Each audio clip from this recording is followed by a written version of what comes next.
I've been doing some thinking about how we feel about being the servant of God and what does it really mean to us. It reminded me to go back and look again at Philippians 2, verses 4-8, tell us how Jesus was God's obedient servant. It says this, none of you should look out just for your own good. Each of you should also look out for the good of others. As you deal with one another, you should act and think as Jesus did. In his very nature, he was God. Jesus was equal with God, but Jesus didn't take advantage of that fact. Instead, he made himself nothing. He did this by taking on the nature of a servant. He was made just like human beings. He appeared as a man. He was humble. He obeyed God completely. He did this even though it led to his death. Even worse, he died on a cross. That's a servant. That's somebody who says whatever you need.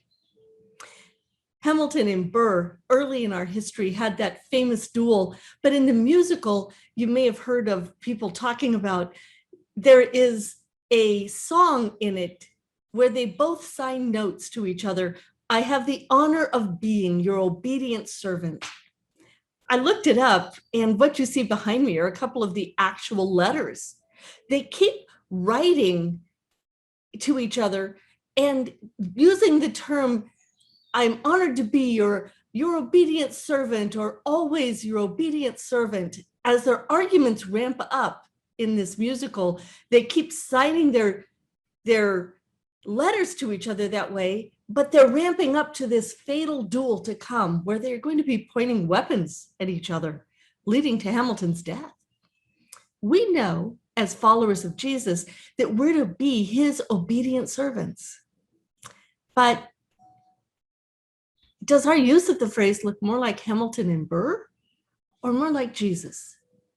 That's my challenge to you today. Let's make sure our obedient, we truly can pray and end our prayers not just with amen, but we are honored to be, humbled to be your obedient servant, Jesus.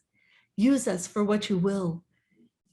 Do with our lives what you will so that we can bring honor to the glory in the kingdom, not get honor for ourselves, so we don't end up leading to that Hamilton Burr moment, but to that faithfulness of Jesus, the risen Christ who we follow. May we truly be his obedient servants.